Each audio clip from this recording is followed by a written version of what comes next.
وبيوصل للمعرض شخص اسمه جاك، وبتعجبه عروسة اسمها تشاكي، وجاك بيقرر يشتريها وبيمشي. وجاك ما كانش يعرف ان العروسة دي ساكنها روح قاتل شرير، وصاحبة معرض العرايس بتاخد بالها ان في سكينة ناقصة. وجاك وهو مروح كان بيسمع بودكاست لزميله في المدرسة اللي اسمه ديفون، وديف كان بيتكلم في تسجيلاته عن معدلات الجريمة اللي ارتفعت في المدينة بشكل غريب، وبيقول ان معدلات الجريمة اللي بتحصل في البلد دلوقتي ما حصلتش من الستينات، وتحديدا من ساعة ما عائلة ري اتلت سنة 65. واللي قتل العيلة دي كان القاتل المتسلسل المشهور تشارلز، بس الشرطة مش عارفة تقبض عليه لسه.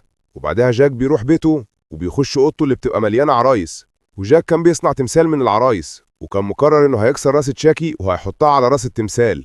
وبنشوف ان القطة بتاع جاك خايفة جدا من تشاكي، وجاك بيحاول يكسر راس تشاكي بس مش بيعرف، وبيستغرب ان راس اللعبة ناشفة جدا وبيقرر يكسرها بالمشرط، بس بيخش عليه والده اللي اسمه لو.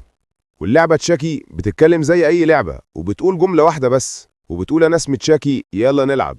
ولوك بيقول لابنه انت عمال بتضيع وقتك مع العرايس دي وكمان بتضيع فلوسك، انا من رأيي تخرج وتحاول تعمل صحاب او تحاول تشوف لك شغلانة تكسبك فلوس، والعرايس اللي انت بتجمعها دي مش هتفيدك بحاجة.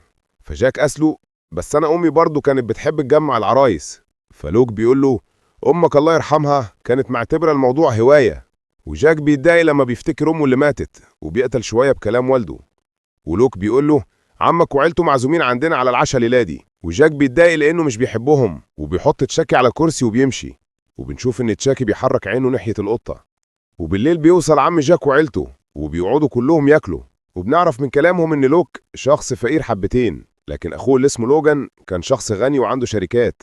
ولوجان بيعرض على لوك انه يجي يشتغل معاه، بس لوك بيرفض المساعدة من اخوه. وبنحس من كلامهم ان العلاقة ما بين العيلتين متوترة بسبب ان عيلة لوجان غنية وعيلة لوك لا. وبعدها عيلة لوجان بتتكلم عن نجاح ابنهم جونيور في مسابقة في المدرسة، ولوجان كان فرحان بإنجاز ابنه، على عكس لوك اللي شايف ان جاك مش بيعمل اي حاجة مفيدة في حياته وعمال بيشتري عرايس وبيعمل تمثال منهم. وجونيور كمان بيتريق على جاك علشان بيجمع العرايس، وبيقول المدرسة كلها بتقول على جاك انه شاذ. ولوك بيتعصب وبيكسر الكوباية وبيطلب منهم يسكتوا. وام جونيور بتهدي الاجواء وبتقوم علشان تروح الحمام، وبتعدي على اوضة جاك وبتقرر تخشها علشان تشوف التمثال اللي جاك عامله، وبتقعد تتكلم في التليفون وبتسمع بعدها صوت غريب جاي من الدولاب. ولما بتفتح الدولاب بتشوف العروسة تشاكي، والقطة بتخرج من الدولاب بعدها. وبعدها اليوم بيخلص وعيلة لوجان بيمشوا، وجاك كان واقف بره البيت وفجأة بيسمع صوت جاي من اوضته، فبيروح علشان يشوف فيه ايه، وبيلاقي ابوه بيكسر تمثال العرايس اللي هو كان عامله. وجاك حاول يوقف والده بس مش بيعرف، وبيتضايق جدا وهو شاف التمثال اللي تعب فيه بيتكسر في ثواني. ولوك بيقول له مش عاوز اشوف عرايس تانية في الأوضة عندك. وجاك بيعيط بسبب اللي حصل، وما بيتبقى غير عروسة تشاكي الوحيدة اللي سليمة، وبيقرر يخلص من هواية العرايس دي. وتاني يوم الصبح بيشوف سعر عروسة تشاكي على النت، وبيتفاجئ ان سعرها بيبدأ ب $500، وجاك اصلا كان جايبها ب$20. فبيقرر انه ياخدها معاه المدرسة علشان هيبيعها بعد المدرسة. ولما بيركب اتوبيس المدرسة بنشوف ان زمايله بيتنمروا عليه ومحدش كان بيحبه.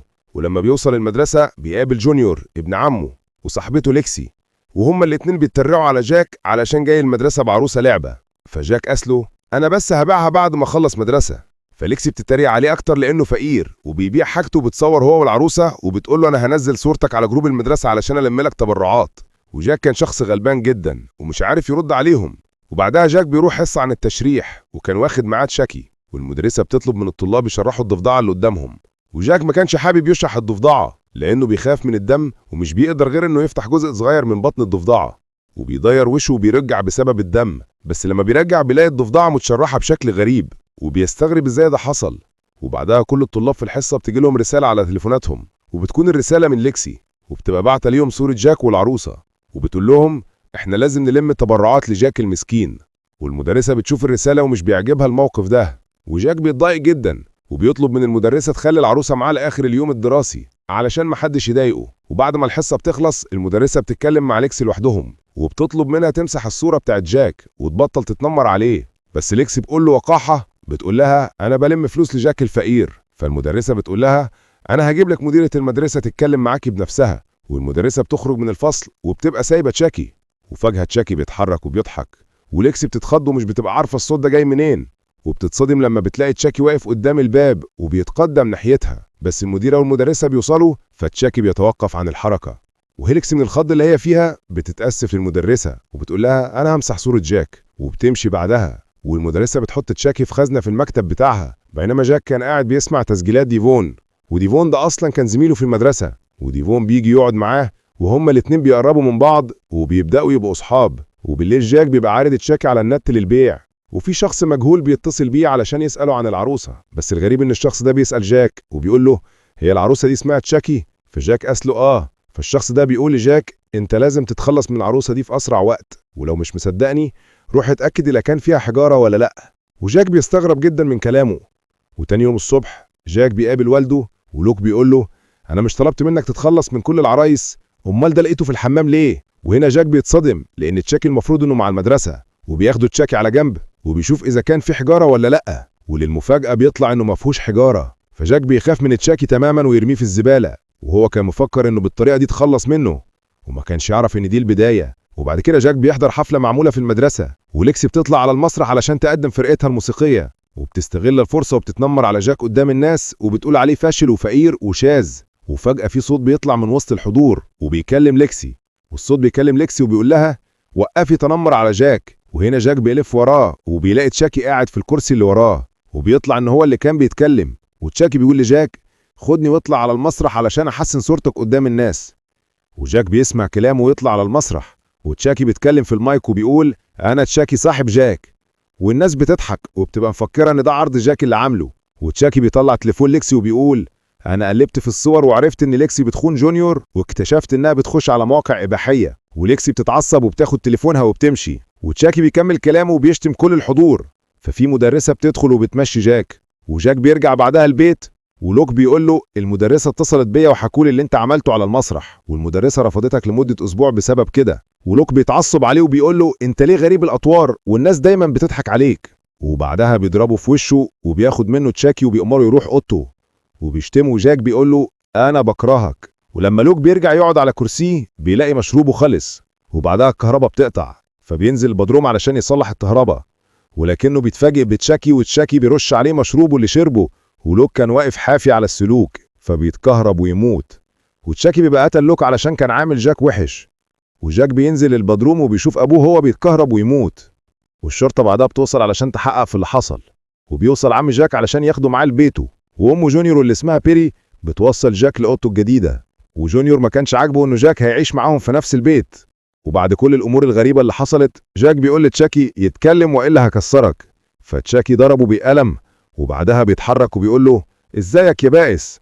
وجاك بيساله انت اللي قتلت ابويا؟ فتشاكي قال له انا وانت اللي قتلناه، وهو خد اللي كان يستحقه علشان ما ينفعش تسيب حد يتحكم فيك كده. وتشاكي بيقول له كمان انا قتلت القطه بتاعتك.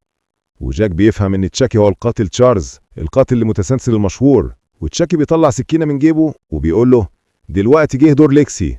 وتاني يوم الصبح جاك بيروح المدرسه وزمايله بيعزوه على وفاه والده، وفي واحد اسمه اوليجر بيتاسف انه كان بيتنمر عليه في يوم من الايام، وبيقول له انا عازمك النهارده على حفله في بيتي بمناسبه الهالوين.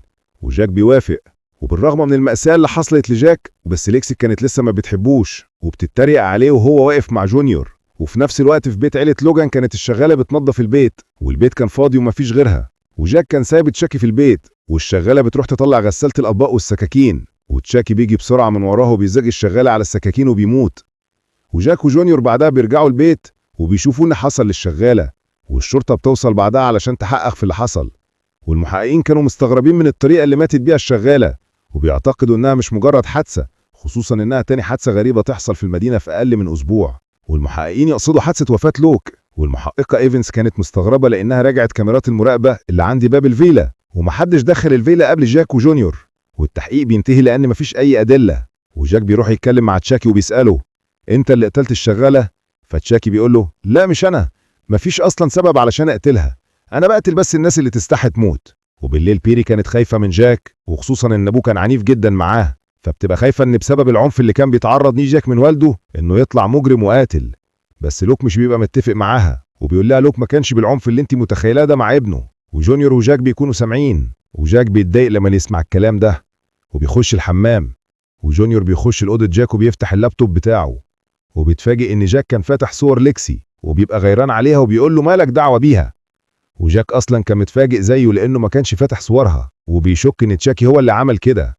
وبعدها جونيور بيروح الحفلة اللي في بيت أوليفر، ولوجان وبيري لما بيسأل جاك عن الحفلة بيقول لهم إنه مش هيروح علشان مزاجه مش حلو. وبيطلع أوضته بس بيتصدم إن تشاكي مش موجود ومش بيبقى عارف هو راح فين. وتشاكي بنشوفه بيلبس قناع وماشي في وسط الناس وهو ما حدش بيشك فيه، وكانوا فكرينه عيل صغير متنكر. وبيروح لست بيته وبيسأل عن مكان الحفلة بتاعت أوليفر، والست بتقول لتشاكي على مكان البيت. تشاكي بيشكرها وبيديها تفاحة فيها موس. استنونا في الجزء التاني، لأن اللي جاي هيكشف أسرار محدش كان مستعد يسمعها. ما تنسوش تعملوا لايك واشتركوا في القناة وفعلوا زر الجرس علشان تعرفوا إيه اللي هيحصل لما تشاكي يقرر يخلص شغله للآخر.